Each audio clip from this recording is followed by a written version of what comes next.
Hey, what's up guys? Guy stinks! Look, I know I said I'll be uploading a lot more frequently, but this is real life, so get used to disappointment. Seriously though, I was going back to college and I couldn't get good internet for the entire month. Now, however, I have super fast internet by 2008 standards, so you can expect more mediocre content rather regularly. With that said, let's get back to the video.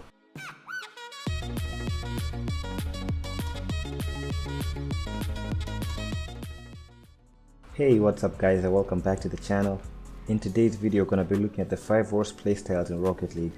As a sort of team-based strategy game, Rocket League is home to several types of playstyles, some of which are great, while others just want to make you go to your teammates' house and beat them with a piece of heavy mining equipment. Even though this is a very reasonable reaction, there are some playstyles that invoke this feeling more than others. So if you go on to enjoy the video, why not like and subscribe to the channel now before I eventually run out of content and start making clickbaity videos like 2v2 with the boys gone wrong, gone sexual. With that said, let's dive right into the video. First up, we have the Ball Chaser, also known as everyone between gold and diamond. Mid-ranked Rocket League players and ball chasing go hand in hand like Fortnite players and being virgins for life. And to any Fortnite players out there watching, don't take any of this stuff the wrong way. It's not that I hate the game or anything, it's just that I'm not a fan of the art style or building mechanics of the game, and I actually have a moderately functioning penis, so... Erectile dysfunction aside though, ball chasing comes in two main forms. Tactical ball chasing, which is useful in maintaining pressure on your opponents while giving them little time to make decent plays. This form of ball chasing can be seen in players such as Firstkiller, who has become one of the best players in the world through his aggressive ball chasing playstyle. On the other hand, we have the type of ball chasing that's done by literally every plat teammate you've ever had. This is where they blindly follow the ball around with no regards for their teammates or rotations. This alone is enough to make anyone rage. Throw in a dash of toxicity into the mix and you'll definitely be contemplating some murderous thoughts. With possible homicide aside though, if you're a ball chaser, think of how your actions are affecting your teammates' mental health, but more importantly, their MMR. So next time you see yourself ball chasing, just know that nobody likes you and you'll probably die alone. In plat. Next up, we have the goal campers. These are the guys who enjoy tactically camping their little dicks off in the net as they rack up those saves. Rocket League campers are all the same but with different backstories. The first type of camper is a silver player who went on a 40-game win streak and is sadly in Diamond 2, yet he doesn't even know how to hold a controller properly. So, like a good imposter, he decides to wing it.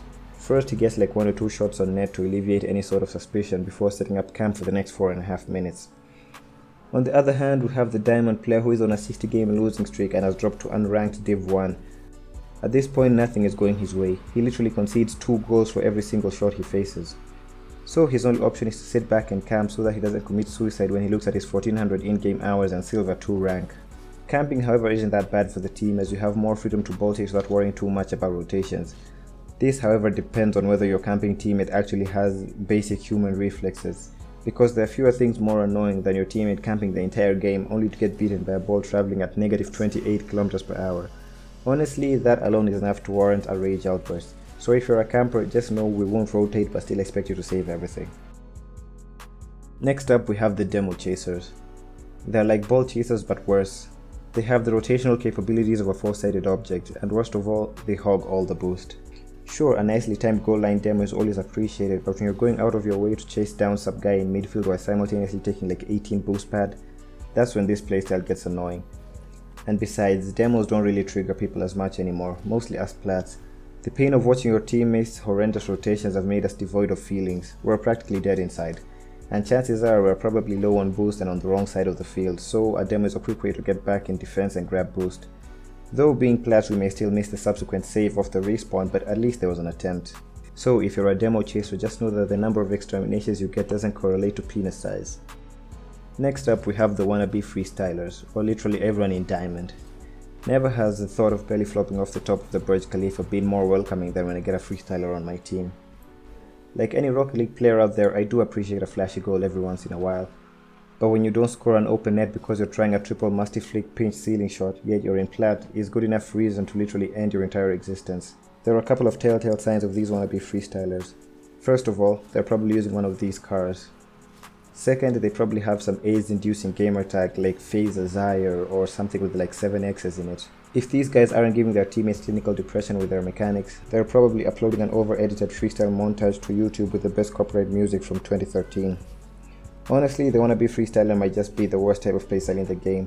So if you're a plat and you like going for clips, sit back and think of all the cancer you give your teammates on a daily basis. Next up, we have the bad teammate. If you've ever solo queued in plat or diamond before, you've definitely run into a teammate so bad you're generally convinced that he might actually be dead. Because there's literally no way an actual living human being can be this bad.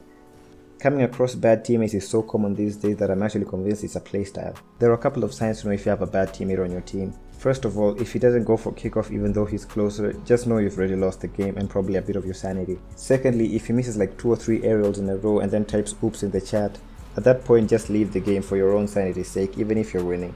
Because honestly, in my time of playing Rocket League, these type of teammates have taken away at least 6 years of my life expectancy. So anytime you're like 3 minutes into a game of Rocket League and you're still 0 across the board, just know you're literally killing someone. Oh, and if you have the oops quick chat bound, just uninstall the game, you're literally worse than Hitler.